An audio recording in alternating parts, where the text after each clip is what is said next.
आप प्रेस वार्ता कर रहे हैं। मामला यह है कि हमारी लड़की थी ब्यूटी शुक्ला 19 तारीख को घर से अपने किताब खरीदने के लिए घर से निकली कह के और शाम तक वापस नहीं आई।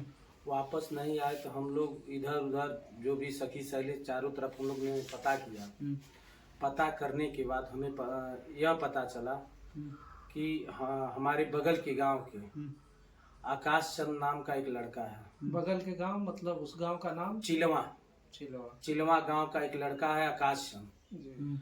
उससे पूर्व में उससे बातचीत फोन द्वारा हो रहा था और जिस दिन वह लेके गया उस दिन शाम को 8 बजे मैं भी उसके पास फोन किया। अच्छा, आकाश चंद के पास आकाश चंद के पास जब मैं फोन किया तो वह कहा मैं कौड़ी राम हूँ, गोपालपुर हूँ, मुझे भटकाता रहा। और उसके बाद थोड़ी देर बाद हमारे भाई साहब के मोबाइल से बात हुआ उससे।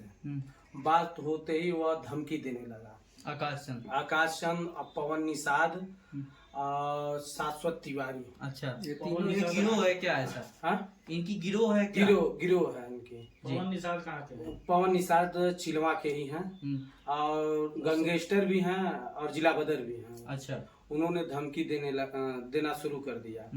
डड़वा पर हमको बुलाए। डड़वा पर हम गए तो हमें यह लगा कि यह लोग अपराधी प्रवृत्ति के हैं। तो हमने तुरंत गोला यस्सो को फोन किया। गोला यस्सो से अपनी बात को जो है रखा उनके मोबाइल पे जी, अंजू चतुर्वेदी जी से। उन्होंने तुरंत कहा कि क्या हम पुलिस भेजना? हम कहा हाँ सर, पुलिस की जरूरत पड़ेगी यहाँ पे। उन्होंने तुरंत जितेंद्र कुमार एसआई और एक कांस्टेबल को वहाँ भेजा। काफी देर इंतजार करने पर वह लोग वहाँ नहीं आए। उसके बाद हम लोग चिलवा गांव में गए। चिलवा गांव में उनके दरवाजे पर गए।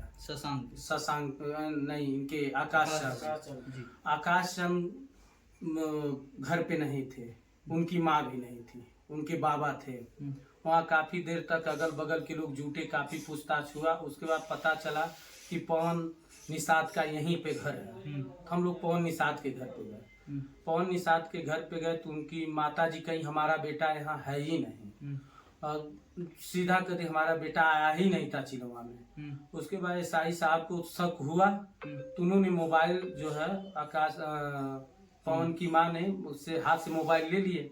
मोबाइल मिलाए तो पहला ही डायल जो था नंबर वह उनके बेटे के नंबर पवन जी का था। तो उन्होंने फोन किया उनके पर। तो उन्होंने कहा कब आए थे पवन, तुम कब आए थे गाँव में? उन्होंने कहा कि मैं 12 बजे आए थे। हाँ, 12 बजे हम लोग आए थे गाँव में। दिन में या रात में? नहीं, 12 बजे दिन में हम लोग आए थे और जामुन रख के चले गए। तो जब इस तरह का बात गार्जियन के द्वारा हम लोगों को 19 तारीख की घटना है। तो जब हम लोगों को मालूम चला कि गार्जियन सीधे जो झूठ बोल रहे हैं, नकार रहे हैं, तो शक और भी बढ़ता गया। तो उसके बाद वहीं से पता चला कि शशांक त्रिपाठी दोनों लोग साथ में हैं। तो हम लोग शशांक त्रिपाठी के वहाँ शाश्वत त्रिपाठी FIR में है, उनके नाम पे FIR है। शाश्वत त्रिपाठी और आकाश चंद और पवन निषाद। तो हम वहाँ जब गए तो वहाँ उनका घर नहीं पता चला, काफी रात हो गया था। पुलिस वहाँ से चली आई। हमारे परिवार के लोगों ने 112 नंबर पे भी फोन किया था। उसके बाद कप्तान साहब को फोन हुआ, अवगत कराया गया। कप्तान साहब को अवगत कराया गया। उसके बाद थाने पर हम ले जाके तहरीर दिए।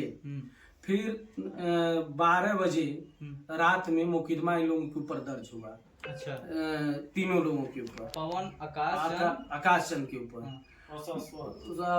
दर्ज हुआ। दर्ज होने के बाद पुलिस जो है कही कि जल्द से जल्द हम खोज देंगे, लेकिन 19 तारीख का कहीं कोई पता नहीं चला।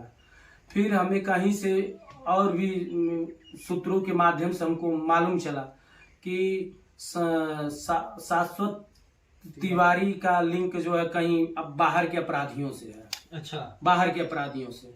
तो हम लोगों ने पता कराया तो आज यस्सु साहब भी उनके पास फोन किए थे, जो बाहर के अपराधी हैं जी। तो उनके पास फोन किए थे और लाइन पे लेके फोन किए। तो मैं उन आवाजों को सुना तो वह कहे लड़का आया था हमारे पास, लेकिन एक दिन पहले यहाँ से चला गया और वह लड़का जो है बांसगांव अपने मामा के वहाँ गया। तो मामा के वहाँ गया तो किसी तरह से मोबाइल नंबर आकाश चंद की माता जी का हमको मिला। तो हम फोन किए तो काफी फोन में बातचीत भी हमसे हो गया। हम भी गुस्से में थे, बोल भी दिए उनको। बोल देने के बाद क्या बोल दिए आप, स्पष्टीकरण? हम यह बोल दिए कि अगर जो है हमारी इज्जत से खेला गया है, अगर लड़की नहीं बरामद हुई, कल के लिए कुछ हो जाता है तो हम किसी को छोड़ेंगे नहीं। हम इस तरह का बात कह दिए उनको। उसके बाद उन्होंने जो है काफी देर तक हमसे बात का संतोषजनक बात हमसे वह भी किए, हम भी किए। और हमें यह डर है कि हमारी लड़की के साथ कभी भी कोई घटना घट सकती है, क्योंकि यह लोग भाग रहे हैं, सामने आ नहीं रहे हैं।